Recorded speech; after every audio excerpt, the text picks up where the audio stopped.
우리가 교회를 다니면서 신앙생활을 한다는 것은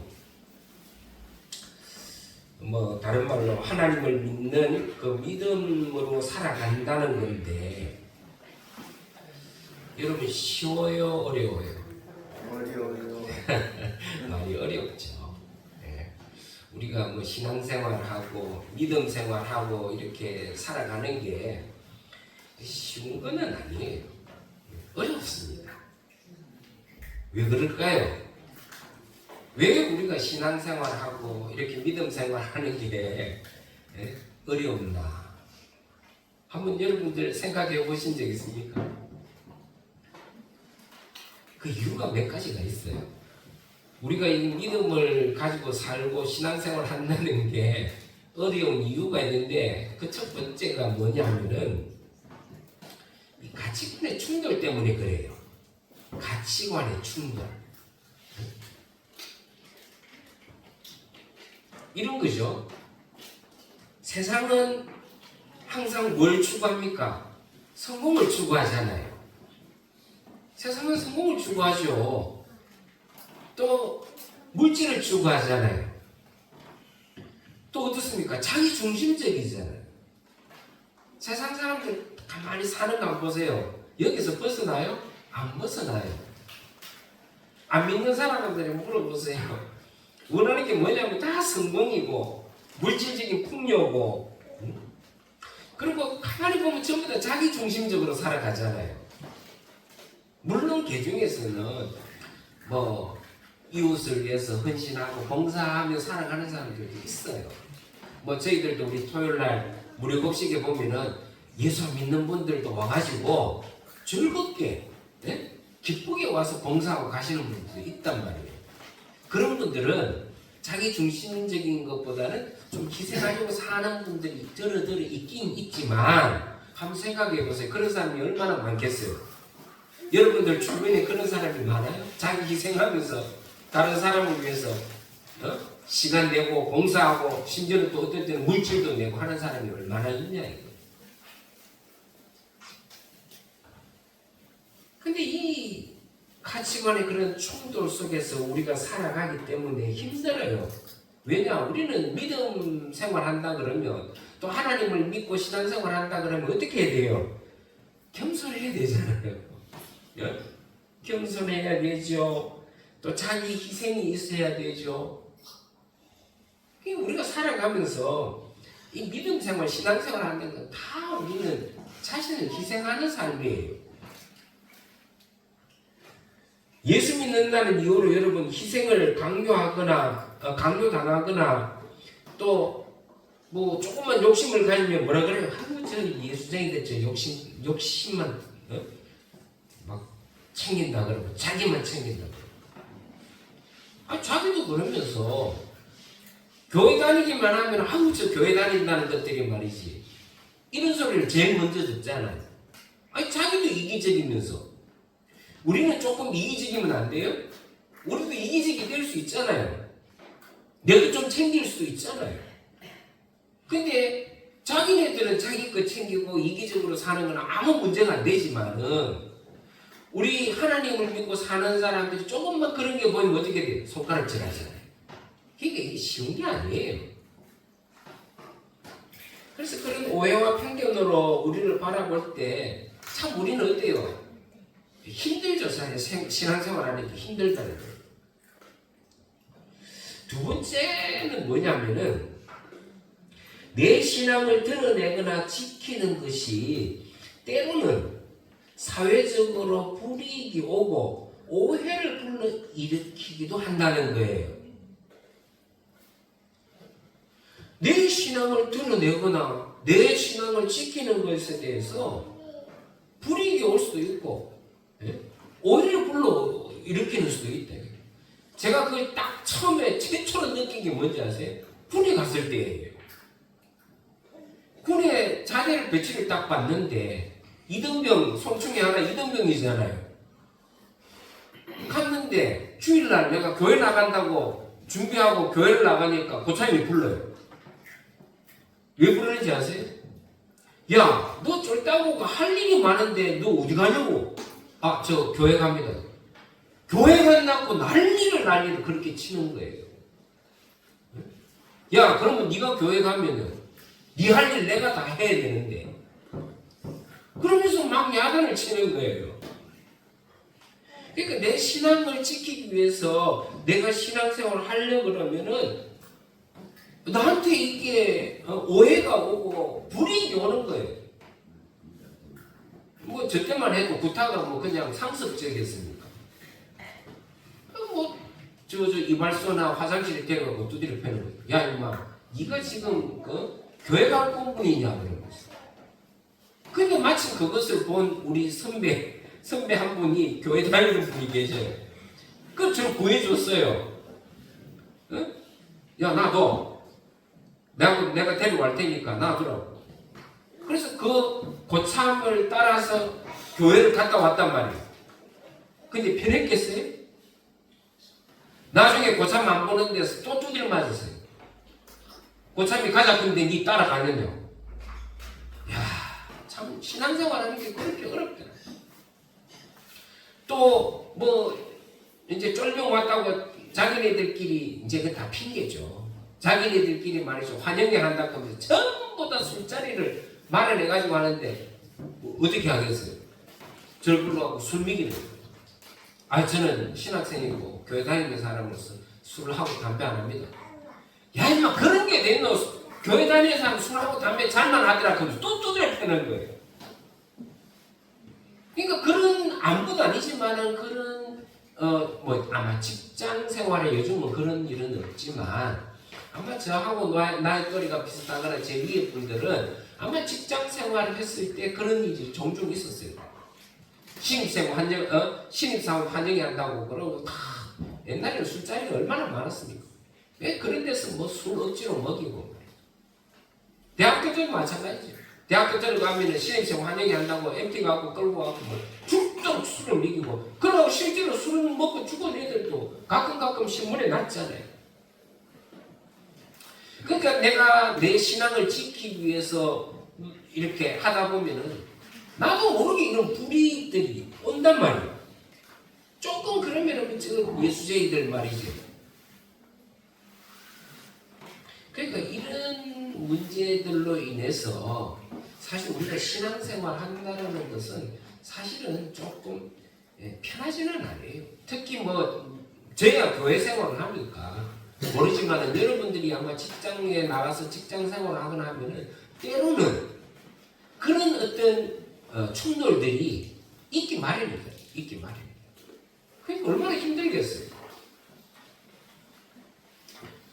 그래서 사실은 거기 시험에 들어서 교회를 떠나는 사람들도 제가 들어봤어요. 아유 목사님, 도저히 내가 이러고 신앙생활을 못 지키겠다. 그래서 믿음을 갖고 살아간다는 것은 쉬운 게 아니라고 말씀드리는 이유가 크게 있어요. 우리가 이런 믿음만 없으면은 내 뜻대로 내 마음대로 살 수 있잖아요. 내가 하고 싶은 거 다 하면 살지. 근데 또 어떻습니까? 내가 예수 믿고 하나님을 믿는 믿음으로 살아간다 그랬을 때 항상 내 뜻대로 못 살잖아요. 내 뜻보다는 누구의 뜻을 먼저 생각합니까? 하나님의 뜻을 먼저 생각해야 됩니까? 내가 이렇게 살면 하나님이 기뻐하실까? 우리는 이 생각을 가지고 사니까 내 마음대로 내 뜻대로도 못 살아요. 그러니까 믿음으로 산다는 건 앞서도 제가 말씀드렸지만은 일단 제약이 많아요. 네? 당장 술, 담배 하지 말라 그러잖아요. 교회 나오면.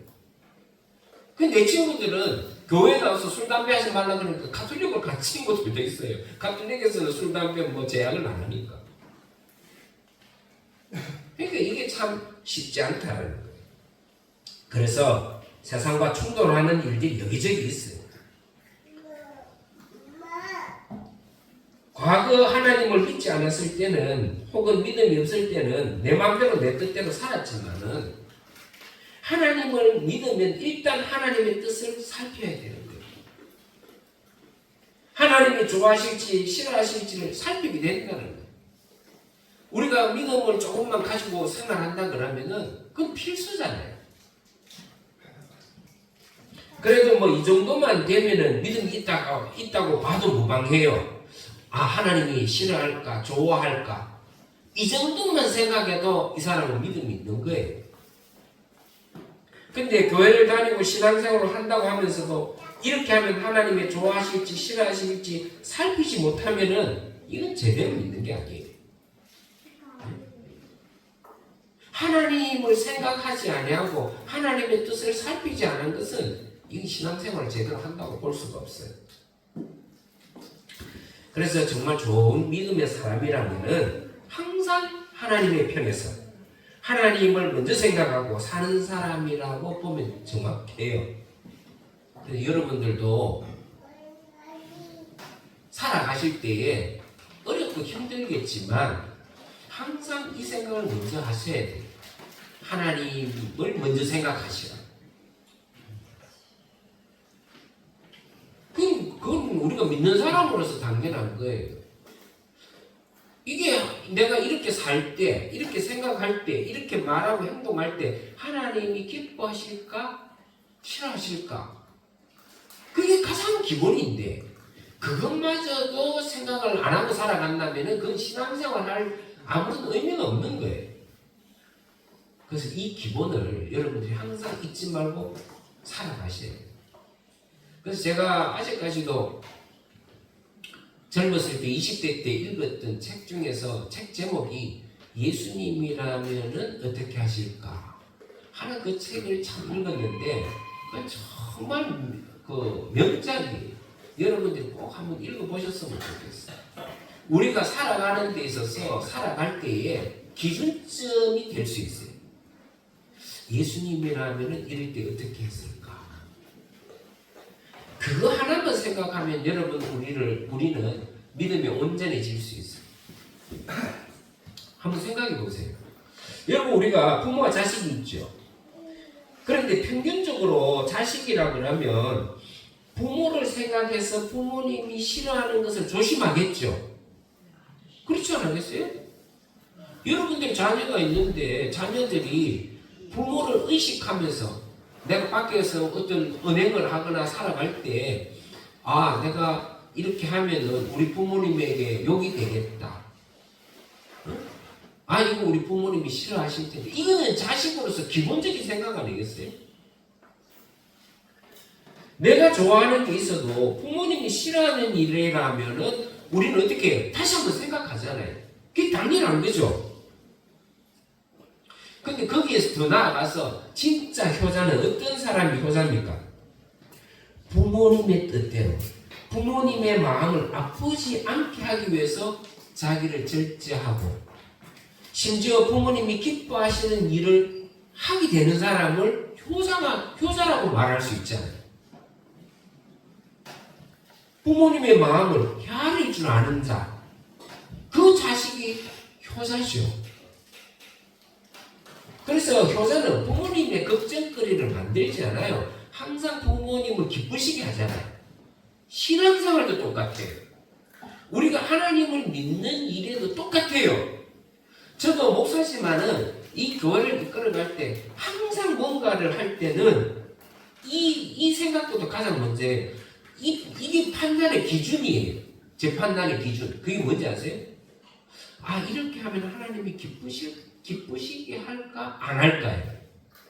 이게 내가 아무리 좋은 일이라도 이거 내 마음이 기쁜 것보다 하나님이 기뻐하실까를 먼저 봐요.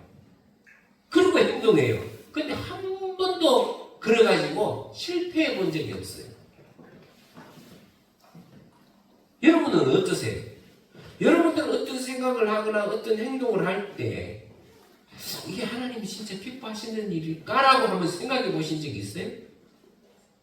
그 생각을 하고 하나님 한 발 더 나가서 하나님이 기쁘신 일을 하는 사람은 쉽게 말해서 하나님에 대해서 효자 노릇을 하는 거예요. 하나님이 기뻐하시는 사람이 되는 거예요. 근데 늘 부모의 걱정거리가 되고 개울가에 누운 자식 마냥 부모님의 마음을 조마조마하게 만드는 사람도 있죠. 신앙생활이 또 그래요. 우리는 하나님께서 우리를 보실 때 든든한 자식이 돼야 돼. 효자가 돼야 돼. 저는 지금까지 늘 하나님의 편에 서서 살아왔어요. 그건 자신할 수 있어요. 제가 하고 싶었던 게 왜 없겠어요? 근데 제가 하고 싶었던 게 아무리 많아도 항상 하나님께 물어봐요, 저는. 하나님, 이렇게 하면 하나님께서 기뻐하실까요? 하나님께서 기뻐하시겠습니까? 이거 하나님 기뻐하시는 일이에요? 저는 물어봐요. 그래서 비록 이게 내한테 손해고 내가 좀 불리한 일이라도 저는 그걸 포기해버리고 하나님의 기뻐하시는 일을 선택했어요.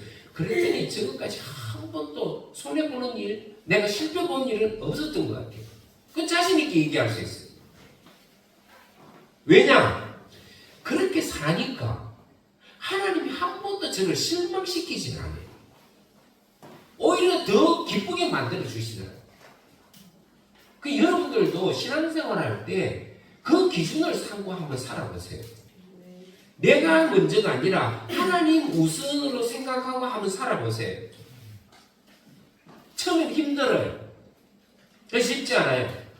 그래서 제가 그러잖아요. 항상 신앙에는 훈련이 필요하다. 그런 건 훈련을 우리가 삶 속에서 훈련을 해야 돼요. 또 어떤 때는 하나님께서 시험도 하세요. 네가 그렇게 사나 안 사나 한번 보자. 그런 때도 있어요. 근데 결국은 내가 그것을 다 겪고 나서 하나님의 뜻을 추구하고 사니까 하나님은 항상 우리에게 더 많은 것으로 채워주시는 것을 제가 경험해요. 제가 늘 얘기하지만 제가 여기 개척교회를 하면서 지금 21년째를 살아오지만은 항상 간증하잖아요. 여러분 우리 교회를 잘 보세요. 우리 교회가 부족한 게 많은 교회잖아요. 예? 부족한 게 참 많은 교회죠.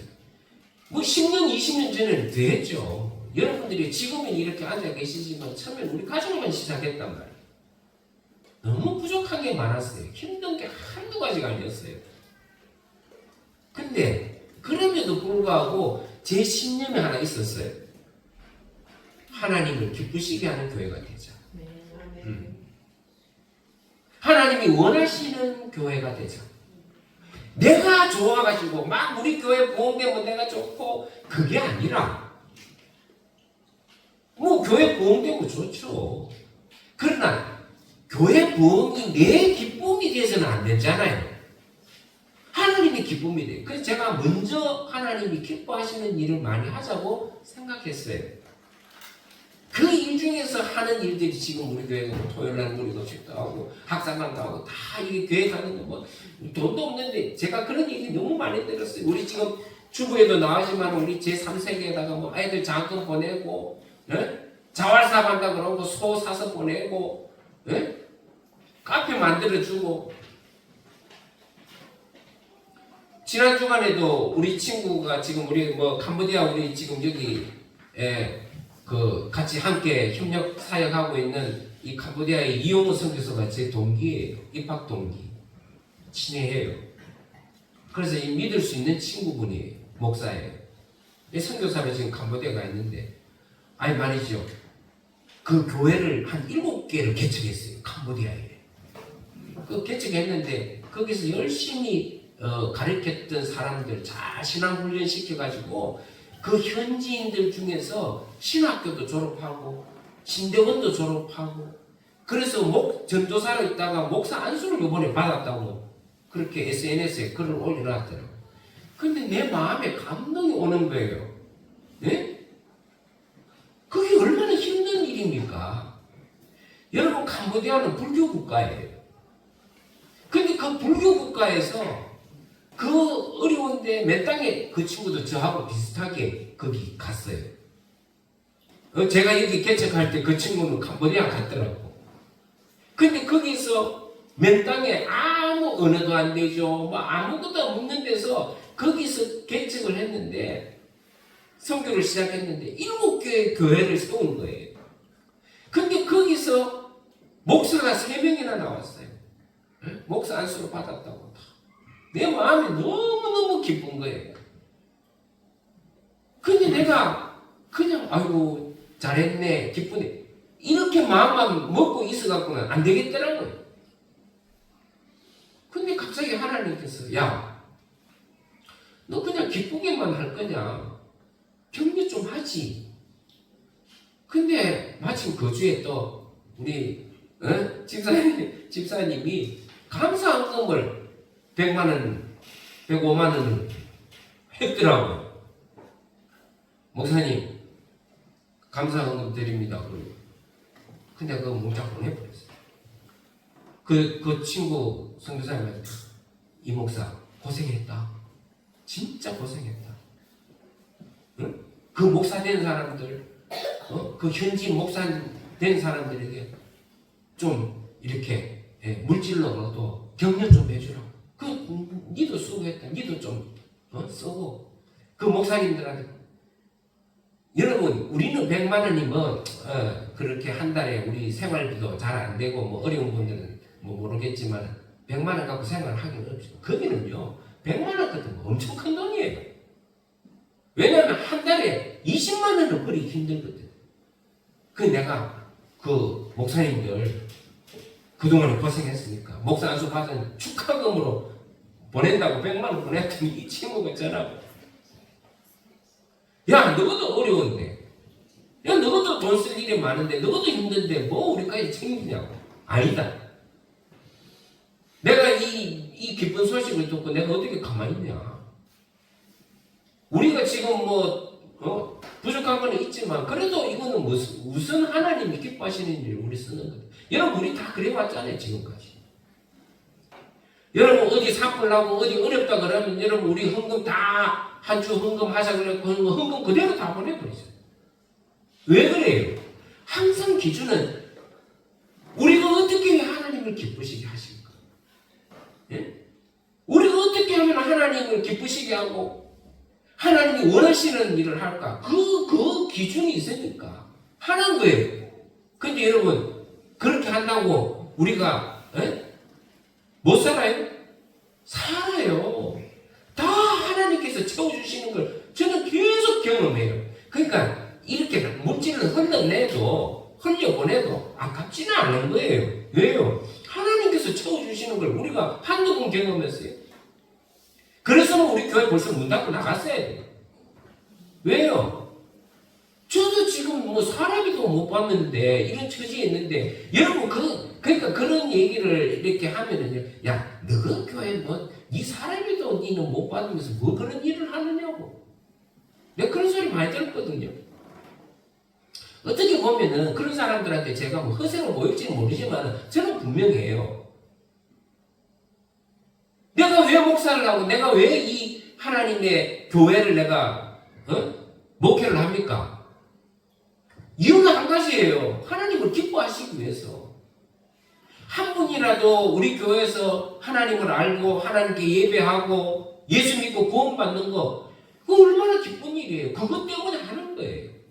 네? 안 그러면 여러분 저도요 나가서 다른 일 하면은 할 일 하면은 지금보다 제가 생활이 나빠지겠어요?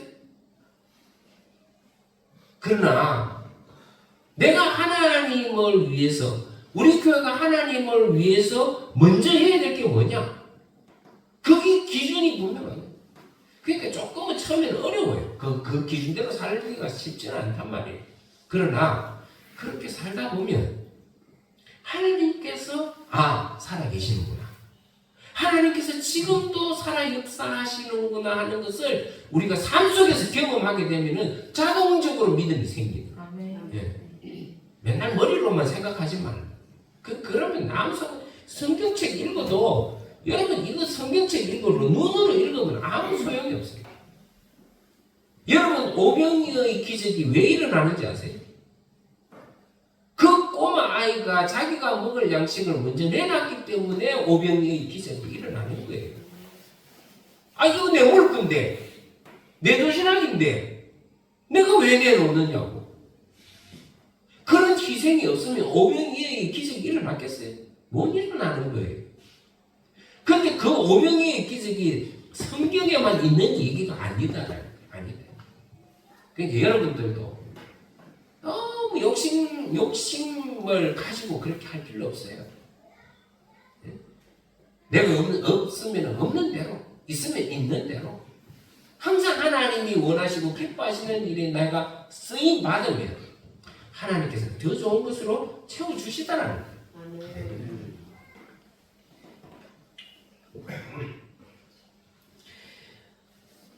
그래서 그렇게 사는 것이 뭐냐? 여러분 오늘 성경 본문에 보면은 그것을 얘기하는데 가장 오늘 중요한 핵심의 단어가 있어요. 그게 뭐냐?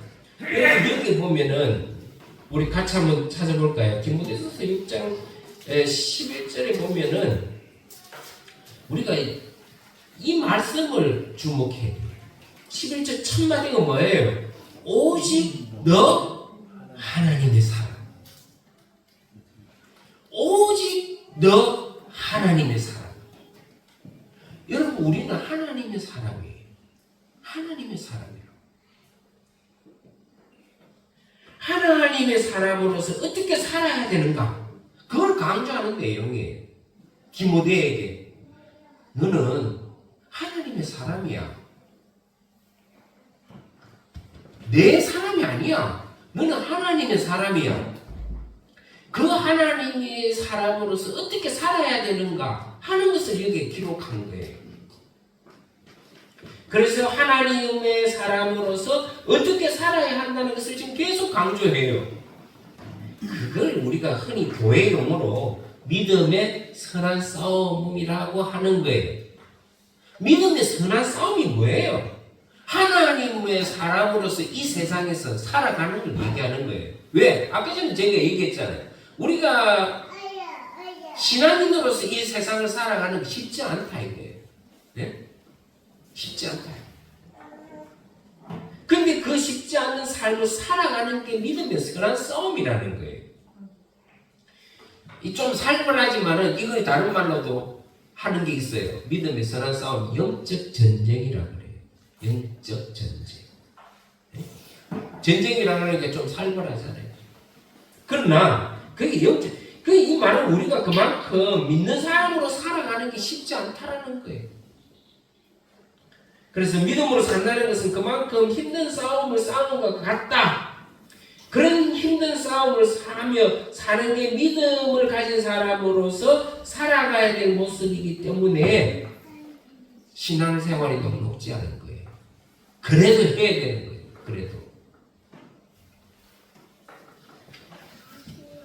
여러분, 우리는 하나님의 사람입니다. 그렇기 때문에 하나님의 사람답게 살아가야 돼요. 근데 그 쉽지 않죠. 그래서 영적 싸움이라고 하고 선한 싸움이라고 그러는 거예요. 근데 우리는 이 선한 싸움을 싸우면서 살아가야 돼요. 그런 존재라는 거예요. 다 내가 희생해야 되고 숙여야 되고 참아야 되고 사랑해야 되고 의롭게 살아가야 돼요. 근데 요즘 같은 이 개인주의 시대에 그렇게 살기가 쉽지 않다는 거예요. 그래도 여러분 그렇게 사셔야 돼요. 나도 똑같이 내 마음대로 내가 하고 싶은 거 다 하고 내가 누리는 거 다 누리고 저 욕한다고 같이 싸우고 욕해보면 그게 어떻게 선한 싸움이 되겠어요? 그래서 사도 바울은 그런 유혹에서 벗어나서 그런 유혹과 맞서 싸우라는 거예요. 영적 전쟁을 피하지 마라. 하나님의 사람으로서 악을 피하고 의와 경건과 믿음과 사랑과 인내와 온유를 따라서 믿음의 선한 싸움을 싸우라는 거예요. 그래서 에베소서 6장 12절에 보면 사도 바울이 뭐라 그래요? 우리의 씨름은 혈과 육에 대한 것이 아니고 정사와 권세와 이 어두움을 주관하는 그런 하늘에 있는 악한 영들에 대해서라고 얘기하고 있는 거예요. 오늘 사도 바울의 말씀을 통해서 디모데에게 그리고 오늘 우리에게 오늘을 사는 우리에게 하나님의 사람으로 믿음의 선한 싸움을 끝까지 싸우고 영적 전쟁에서 승리하라고 우리에게 격려하는 말씀입니다. 저는 오늘 이 말씀을 저와 여러분들이 읽은 이 말씀을 통해서 우리 두란노교회 모든 성도님들이 이런 영적인 싸움에서 지지 말고 하나님의 사람으로서 믿음의 선한 싸움에서 싸워서 날마다 승리할 수 있는 저와 여러분 되시기를 주의 이름으로 축원합니다. 우리 한번 기도하겠습니다. 자비로우신 주님 감사합니다. 우리가 하나님의 사람으로서 이 땅을 살아갈 때 참으로 쉽지 않는 우리 삶을 살게 되는데 주님 이 선한 싸움에서 우리가 지지 않게 도와주시고 항상 선으로 악을 이길 수 있는 우리 모두가 되게 축복하여 주시옵소서. 예수님의 이름으로 간절히 기도드리옵나이다. 아멘.